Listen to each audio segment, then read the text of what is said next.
एबे देखंतु हमर पॉलिटिकल कॉज रे कोन हैला ना पॉलिटिकल कॉज रे आमे देखिले जे मुख्यतः ए फास्ट पॉइंट टी हमर इम्पोर्टेंट सेही समय रे किए राजा थिले मुख्य कंट्री माने जो युद्ध रे पार्टिसिपेट करिथिले तांकर रूलर किए थिले आमे जदी देखिबा सार निकोलस टू थिले रूसिया रो शासक सेते बेलकू एवं काइजर विलियम टू थिले जर्मनी रो शासक ओके सेमिति फ्रांसिस जोसेफ थिले ऑस्ट्रिया रो शासक एवं सुल्तान मोहम्मदान वाहिदाल दिन थिले तुर्की रो शासक कि मने रखिबे रूसिया जर्मनी ऑस्ट्रिया एवं तुर्की एई मानकर प्रमुख रूलर सेते बेलकू ए माने होजंती हमर लास्ट एम्पेरर आमे पढुचे जे फोर मोनार्की सेते बेलकू शेष हेई जाइतिला एंड हेई जाइतिला राजा शासन ओके तापरे आउ गोटे जिनस होची लास्ट खलीफा तुर्की रो लास्ट खलीफा होचंती अब्दुल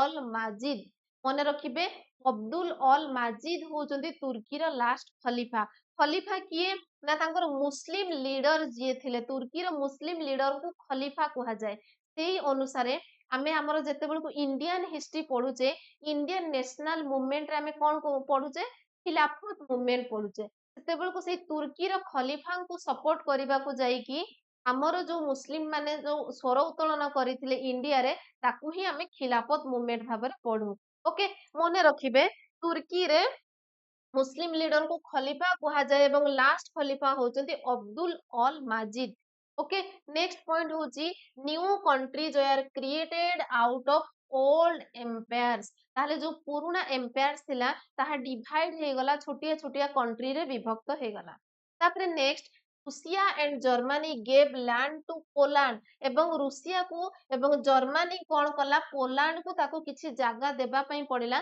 ताको हमें आहुरी डिटेल्स वर्साइल ट्रीटीज रे पढ़िबा ठीक अछि next point countries of Middle East were put under the control of Great Britain Middle East countries माने काहा कंट्रोल को आसिले ग्रेट ब्रिटेन रो कंट्रोल को आसी गले ओके एवं फ्रांस रो कंट्रोल को आसिले ओके ठीक अछि ये थिला हमर पॉलिटिकल कॉन्सिक्वेंसेस एबे देखिबा पेरिस पीस कॉन्फ्रेंस बा पेरिस रे हेतिबा शांति सम्मेलनी कोन थिला ओके शांति सम्मेलनी रो अर्थ कोन ऑब्वियसली शांति पय से माने गोटे पदक्षेप नैथिबे ताले किए नैथिले किपरि नैथिले आसंतु देखिबा it was a set of formal and informal diplomatic meeting in 1919 रु 1920 ओके 1919 रु 1920 भितरे हेइथिला गोटे मीटिंग हेइथिला ताकू ही आमे कहूचु पेरिस पीस कॉन्फ्रेंस काहे कि ना एटा पेरिस रे हेइथिला एवं कोन पई हेइथिला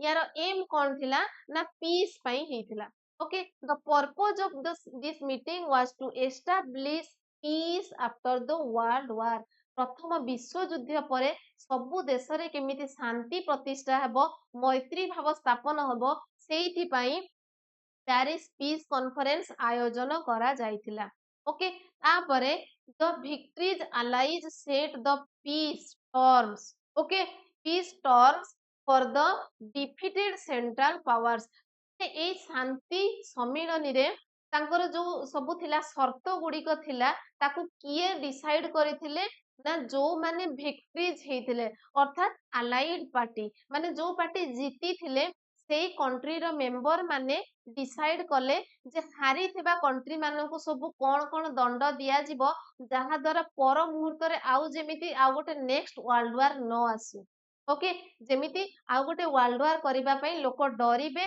कंट्री माने भय करिबे ठीक अछि ताले एथिरे मने रखिबे जे पेरिस पीस कॉन्फ्रेंस रे किए जोगो देइथिले ना सबु जीती थिबा कंट्री माने जोगो देइथिले अलाइड पावर माने जोगो देइ ओके ठीक अछि नेक्स्ट जिबा नेक्स्ट स्लाइड होची treaty of Versailles very very important treaty of Versailles जोटा की हमर परे पर मुहूर्त रे ये हमर सेकंड वर्ल्ड वार पई गोटे प्रमुख कारण हबो okay on June 28 1919 world war 1 officially ended मने रखिबे ताहले 1919 जून 28 रे कोन हैला ना वर्ल्ड वार 1 कोन हैला ऑफिशियली एंडेड हैला with signing of treaty of versailles okay Versailles treaty द्वारा याकू कौन करागला ना साइन करा जायतिला। Peace treaty was an attempt to prevent the world from going to another war, जोटा मु कहि सारलिनी ए ट्रिटी टा कोन पाई करा जायतिला ना आउ गोटिए युद्ध जेमिति न हो, आउ गोटिए विश्व युद्ध न हेबा पाई ए सम्मेलनी करा जायतिला, ए ट्रिटी साइन करा जायतिला। या भितरे गोटिए पॉइंट आसुची हमर वार गिल्ड क्लॉज, मन रखिबे ता अर्थ काहाकू ए वार गिल्ट बोली धरा जायतिला, अर्थात ए युद्धर प्रमुख कारण किए थिला एवं काहा भूल पाई प्रथम विश्व युद्ध हेइथिला ना जर्मनी। मन रखिबे Germany was forced to accept full responsibility for the war. ताहले ए युद्धर प्रमुख कर्ता धर्ता सब किए थिला ना जर्मनी थिला, सिए ही प्रमुख कारण थिला युद्धरे आरंभ करिबा पाई। ओके, तापरे टेरिटोरियल कोज कोन थिला, टेरिटोरियल रो अर्थ होची जागा को नै कि जो कोन थिला ना क्लॉजेस थिला। France regained Alsace and Lorraine regained. Okay, तो फ्रांस मने पकांतु आमे फर्स्ट क्लास रे कोन पढिथिले ना फ्रांस रो ए दुईटा एरिया अल्सस एवं लॉरेन ये काहा को देइथिला, जर्मनी नहीं जाइथिला। फास्ट जो युद्ध हेइथिला से युद्धर ना कोन थिला मते आपण कमेंट सेक्शन में लिखिकी जणैबे। ना प्रथम विश्व युद्ध स्टार्ट हेबार जो क्लास हमें करिथिले सेथिर प्रथम युद्ध ही जर्मनी एवं फ्रांस सहित थिला, जोथिरे कि फ्रांस हारि जाइथिला एवं हारिला परे तार ए आलेस एवं लॉरेन ए दुईटा जागा ताकू जर्मनी को हस्तांतर करिवा पे पड़िथिला। आ एबे जेतेबेले वर्ल्ड वार 1 सरी गला सेतेबेले टेरिटोरियल गेन हैला, ये कौन कला फ्रांस तार से दुईटी जगह पुणी थरे फेरी पाइला। ओके, तापरे नेक्स्ट होची Germany ceded territory on neighboring countries like France, Belgium, Poland lost all its overseas colonies। Okay, ताहले जर्मनी को कौन करा गला ना तार सबु नेबरिंग कंट्री जेमति कि फ्रांस, बेल्जियम, पोलैंड समस्त को कौन करा गला ना समस्त को ताकू किछि किछि जागा देबा को पड़िथिला। ओके, तापरे नेक्स्ट देखिबा, नेक्स्ट स्लाइड होची मिलिटरी रेस्ट्रिक्शन। मिलिटरी रेस्ट्रिक्शन करा जायथिला, Germany military was severely limited in size. आमे देखिले सेते बेलकू जर्मनी रो स्वप्न कौन थिला ना वर्ल्ड वार 1 पूर्वरु से स्वप्न देखुतिला सबुठु बड़ गोटे पावरफुल कंट्री से हबो बोली।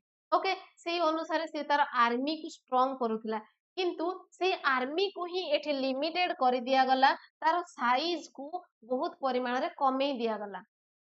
ठीक अछि, आउ कोन हैला capabilities including reduction of its आर्मीज, तार आर्मी को कमे दिया गला, नेवी को कमे दिया गला एवं एयरफोर्स को मध्य कमे दिया गला। ओनली 1000 ट्रूप्स ये रखी पारिबो एवं प्रोहिबिशन ऑफ हेवी टैंक, कोनोसी प्रकार हेवी टैंक रो व्यवहार करिबोनी किबा एयरक्राफ्ट रो मध्य से यूज करि पारिबो नाही। ओके, ताहले ये बहुत गुड़िए जिनस जर्मनी को ये बारण करागला, जोटा कि ताकू गोटे शक्त धक्का लगी। ओके, आउ कौन करागला देखंतु demilitarization of Rhineland region, very very important. Germany रो राइन लैंड रे कौन करागला ना ताकू डीमिलिटाराइजेशन करा जायतिला, डीमिलिटाराइजेशन करागला। ओके, सी एथि कोनोसी माने आर्मी रखी परिबो नाही। तापरे नेक्स्ट होची हमरो रिपेरेशन, नेक्स्ट होची हमरो रिपेरेशन। ओके, ताहले एथिरे ताकू दोषी साब्यस्त करागला एवं कौन करागला, जर्मनी वाज रिक्वायर्ड टू पे सब्सटेंशियल रिपेरेशन। रिपेरेशन अर्थ होची भरण पोषण देबा, क्षतिपूरण देबा।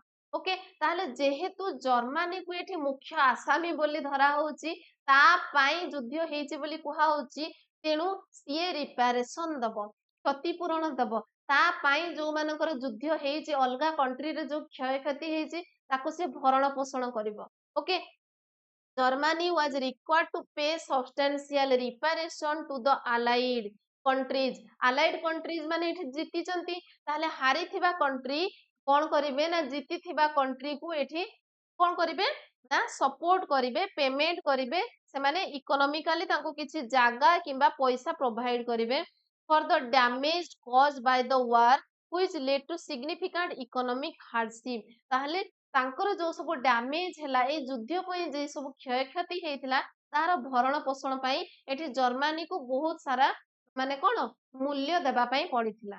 ଓକେ, ତାହେଲେ କଣ ଆଉ ଜର୍ମାନୀ ସହିତ ହଉଛି ଦେଖନ୍ତୁ ଆଗକୁ। ଆଉ କିଛି ଟ୍ରିଟି ମଧ୍ୟ ତା ସହିତ ଇନକ୍ଲୁଡ ଅଛି। ଏଇ ଟ୍ରିଟିର ନାଁ ଗୁଡିକ ଆପଣ ଜାଣିଥାନ୍ତୁ। କେବଳ ଭର୍ସାଇଲ୍ସ ଟ୍ରିଟି ଆମେ ଜାଣିଛେ, Versailles treaty related to first world war. Okay, କିନ୍ତୁ ଆଉ କିଛି ଟ୍ରିଟି ମଧ୍ୟ ହେଇଥିଲା ଏବଂ କେବଳ ଜର୍ମାନୀ ସହିତ ନୁହଁ, ଜର୍ମାନୀ ସହିତ ଆଉ ସବୁ ଯୋଉ ସେଣ୍ଟ୍ରାଲ ପାୱାର ଥିଲେ ତାଙ୍କ ସହିତ ମଧ୍ୟ କିଛି ଟ୍ରିଟି ସାଇନ କରାଯାଇଥିଲା। ଯେମିତି କି ଟ୍ରିଟି ଅଫ ଭର୍ସାଇଲ୍ସ ତ ଆମେ ପଢିଲେ, ଏଟା ଜର୍ମାନୀ ସହିତ ମୁଖ୍ୟତଃ ହେଇଥିଲା ଏବଂ ସେଣ୍ଟ ଜର୍ମେନ ଟ୍ରିଟି ହେଇଥିଲା ଅଷ୍ଟ୍ରିଆ ସହିତ। ଇଏ ଜର୍ମାନୀ ନୁହଁ, ଏଠି ଆପଣ ଜର୍ମେନ ଦେଖିଦେଇକି ଜର୍ମାନୀ ସହିତ ହେଇଥିଲା ବୋଲି ଭାବିବେନି। ଓକେ, ସେଣ୍ଟ ଜର୍ମେନ ଟ୍ରିଟି ହେଇଥିଲା ଅଷ୍ଟ୍ରିଆ ସହିତ। ତାପରେ ଆଉ ଗୋଟେ ହଉଛି ଆମର ଟ୍ରାଇଆନନ ଟ୍ରିଟି ହେଇଥିଲା ହଙ୍ଗେରୀ ସହିତ। ନିଉଲି ଟ୍ରିଟି ହେଇଥିଲା ବୁଲଗେରିଆ ସହିତ ଏବଂ ସେଭର୍ସ ଟ୍ରିଟି ଏବଂ ଲସେନ ଟ୍ରିଟି କାହା ସହିତ ହେଇଥିଲା, ତୁର୍କୀ ସହିତ। ଏଥିରେ ବୁଝିବାର ସେମିତି କିଛି ନାହିଁ। ଟ୍ରିଟି ଗୁଡିକର ନାଁ କେବଳ ଜାଣିଥିବେ, ଯାହା ଦ୍ୱାରା ଏକ୍ସାମ ରେ ଯଦି ପଡେ ଏଇ ସବୁ ଟ୍ରିଟି ଗୁଡିକ ଯେ ଫାର୍ଷ୍ଟ ୱାର୍ଲଡ ୱାର ସହିତ ସମ୍ପର୍କିତ ସେଇଟା ଯେମିତି ଆପଣ ମନେ ରଖିଥିବେ। ଓକେ, ତାପରେ ଯିବା ନେକ୍ସଟ ସ୍ଲାଇଡ କୁ। ଲିଗ ଅଫ ନେସନ, ଆମର ନେକ୍ସଟ ପଏଣ୍ଟ ହଉଛି ଲିଗ ଅଫ ନେସନ ଗଠନ କରାଯାଇଥିଲା। ଲିଗ ଅଫ ନେସନ କାହିଁକି ହେଲା ଦେଖନ୍ତୁ, ନା ଲିଗ ଅଫ ନେସନ ୱାଜ ଆନ୍ ଇଣ୍ଟରନ୍ୟାସନାଲ ଅର୍ଗାନାଇଜେସନ। କଣ ଦେଖିଥିଲେ ପ୍ରଥମ ବିଶ୍ୱଯୁଦ୍ଧରେ ଯେତେବେଳେ ସୂତ୍ରପାତ ହେଲା ତାର କଜେସରେ ଆମେ କଣ ଦେଖିଲେ, ନା ସେଭଳି ଭାବରେ କୌଣସି ଗୋଟିଏ ଇଣ୍ଟରନ୍ୟାସନାଲ ଅର୍ଗାନାଇଜେସନ ନଥିଲା। ଆନ୍ତର୍ଜାତିକ ସ୍ତରରେ ସେମିତି କୌଣସି ସଂଗଠନ ନଥିଲା ଯାହାକୁ କି ଯିଏ କି ପ୍ରତିରୋଧ କରିପାରିବ ଗୋଟିଏ ବିଶ୍ୱଯୁଦ୍ଧକୁ। ଓକେ, ତେଣୁ ବିଶ୍ୱଯୁଦ୍ଧ ହେଲା ପରେ ଗୋଟିଏ ଇଣ୍ଟରନ୍ୟାସନାଲ ଅର୍ଗାନାଇଜେସନ ଗଠନ କରାଯାଇଥିଲା ଯୋଉଟା କି ୱାର୍ଲଡ ୱାର 1 ପରେ ହେଲା। ଆଜ ଏ ୱେ ଟୁ ସଲ୍ଭ ଡିସ୍ପ୍ୟୁଟ, କଣ ପାଇଁ କରାଯାଇଥିଲା, ନା ଯଦି କୌଣସି ଡିସ୍ପ୍ୟୁଟ ହୁଏ, ଯଦି କୌଣସି ପ୍ରୋବ୍ଲେମ ସୃଷ୍ଟି ହୁଏ କାହା ଭିତରେ, between countries before they erupted in open warfare, ଯଦି କୌଣସି ଦେଶ ଦେଶ ଭିତରେ କୌଣସି ସମସ୍ୟା ସୃଷ୍ଟି ହେଲା ସେଇ ସମସ୍ୟାକୁ ଦୂର କରିବା ପାଇଁ ଗୋଟିଏ ଯୁଦ୍ଧର ରୂପ ନେବା ପୂର୍ବରୁ ତାକୁ କେମିତି ସଲ୍ଭ କରିବ ତାର ଦାୟିତ୍ୱ କାହାର ହବ, ଲିଗ ଅଫ ନେସନ। ଓକେ, ତାପରେ ଇଟ ଡେଭଲପ 10 ଜାନୁଆରୀ 1920, ଭେରି ଭେରି ଇମ୍ପୋର୍ଟାଣ୍ଟ, ମନେ ରଖିବେ ୟାକୁ କେବେ ଗଠନ କରାଯାଇଥିଲା, 10 ଜାନୁଆରୀ 1920 ରେ ୟାକୁ ଗଠନ କରାଯାଇଥିଲା। ଏବଂ ୟାକୁ କିଏ ପ୍ରଥମେ ୟାର ଆଇଡିଆ ଦେଇଥିଲେ, ଆଇଡିଆ ଗିଭେନ ବାଇ ଉଡ୍ରୋ ୱିଲସନ, ଯିଏ କି ପ୍ରେସିଡେଣ୍ଟ ଥିଲେ ଆମେରିକାର। ଓକେ, ଇଏ ମଧ୍ୟ କ୍ୱେଶ୍ଚନ ରେ ପଡେ ଯେ ଆମର ଲିଗ ଅଫ ନେସନ ଯୋଉ ଗଠନ ହେଇଥିଲା ତାର ଆଇଡିଆ ପ୍ରଥମେ କିଏ ଦେଇଥିଲେ, ଉଡ୍ରୋ ୱିଲସନ ଦେଇଥିଲେ ଏବଂ ତାକୁ ପ୍ରିପେୟାର ମଧ୍ୟ କିଏ କରିଥିଲେ, ଉଡ୍ରୋ ୱିଲସନ ଯିଏ କି ୟୁଏସ ର ପ୍ରେସିଡେଣ୍ଟ ଥିଲେ ଏବଂ ତାଙ୍କ ସହିତ founding ensign in the treaty of Versailles. ତାହେଲେ ଟ୍ରିଟି ଅଫ ଭର୍ସାଇଲ୍ ରେ ଯୋଉ ଯୋଉ ସବୁ ଯୋଗ ଦେଇଥିଲେ ଅର୍ଥାତ ଯୋଉମାନେ ଆଲାଏଡ ପାୱାର ଥିଲେ ସେମାନେ ସମସ୍ତେ ମଧ୍ୟ ଏଇ ଲିଗ ଅଫ ନେସନ ସହିତ କଣ ଲିଙ୍କ ଅଛନ୍ତି, ଜଡିତ ଅଛନ୍ତି। ଓକେ, ତ ଇଏ ଥିଲା ଆମର league of nation. Next point ହଉଛି ଇମ୍ପାକ୍ଟ କଣ ଥିଲା, ଆମେ ଲାଷ୍ଟ ପଏଣ୍ଟ ରେ ଆସିକି ପହଞ୍ଚି ଯାଇଛେ। ୱାର୍ଲଡ ୱାର 1 ତ ହେଲା, ତାର ଇମ୍ପାକ୍ଟ କଣ ପଡିଲା, ପରିଶେଷରେ ଦୁଇ ଲାଇନରେ ଯଦି ଆମେ ତାକୁ ପଢିବା ତାହେଲେ ସେଟା ହଉଛି world war 1 coined as war to end all wars। Very very important, ଇଏ ମଧ୍ୟ ଏମସିକ୍ୟୁ ରେ ପଡେ। କୋଉ ଯୁଦ୍ଧକୁ war to end all wars ବୋଲି କୁହାଯାଇଥାଏ। ଓକେ, ପ୍ରଥମ ବିଶ୍ୱଯୁଦ୍ଧକୁ କୁହାଯାଏ। ଆପଣ ଭାବିବେ ଏଣ୍ଡ ଅଛି ତେଣୁ ଦ୍ୱିତୀୟ ବିଶ୍ୱଯୁଦ୍ଧ ପରେ ଆଉ କୌଣସି ଯୁଦ୍ଧ ହେଇନି ତେଣୁ ସେକେଣ୍ଡ ୱାର୍ଲଡ ୱାର କୁ ହୁଏତ କୁହାଯାଉଥିବ war to end all wars, କିନ୍ତୁ ତାହା ନୁହେଁ, ଫାର୍ଷ୍ଟ ୱାର୍ଲଡ ୱାର କୁ ହିଁ କୁହାଯାଇଥିଲା। But it turned out to be the opposite। ଭାବିଥିଲେ ଯେ ଇଏ ହିଁ ପ୍ରଥମ ବିଶ୍ୱଯୁଦ୍ଧ ଏବଂ ଶେଷ ବିଶ୍ୱଯୁଦ୍ଧ ହେବ, ଏହା ପରେ ଏତେ ବଡ ଧରଣର ଆଉ ଗୋଟିଏ ଯୁଦ୍ଧ ହେବ ନାହିଁ। କାହିଁକି ନା ଯେହେତୁ ଟ୍ରିଟି ଅଫ ଭର୍ସାଇଲ୍ ସାଇନ୍ କରାହେଇଛି, ଯେହେତୁ ଆମେ ଏବେ ଦେଖିଲେ ଲିଗ ଅଫ ନେସନ କ୍ରିଏଟ କରାହେଇଛି, ତେଣୁ ଅନୁମାନ କରାଯାଉଥିଲା ଭବିଷ୍ୟତରେ ଆଉ କେବେ ବି ବିଶ୍ୱଯୁଦ୍ଧ ହେବ ନାହିଁ। କିନ୍ତୁ କଣ ହେଲା, ତାର ଅପୋଜିଟ ହେଲା। କାହିଁକି ନା ଆମେ ତାର କିଛି ବର୍ଷ ପରେ ହିଁ ସେକେଣ୍ଡ ୱାର୍ଲଡ ୱାର ପୁଣି ଦେଖିବାକୁ ପାଇଲେ।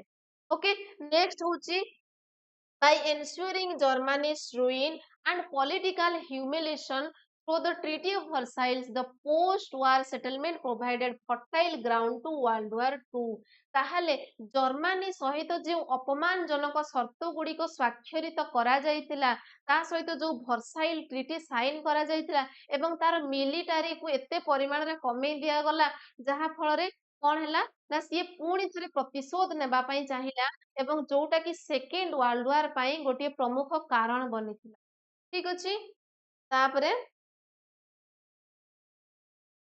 ନେକ୍ସଟ ଏଇଠି ଆମର ଫାଷ୍ଟ ୱାର୍ଲଡ ୱାର କମ୍ପ୍ଲିଟ ହେଇଯାଇଛି। ନେକ୍ସଟ କ୍ଲାସରେ ଆମେ ପଢିବା ରୁଷିଆନ ରିଭଲ୍ୟୁସନ ବିଷୟରେ। ଓକେ, ଏଇ କ୍ଲାସଟି ଆଶା କରୁଛି ଆପଣ ନିଶ୍ଚୟ ବହୁତ ଭଲ ଭାବରେ ବୁଝିପାରିଥିବେ।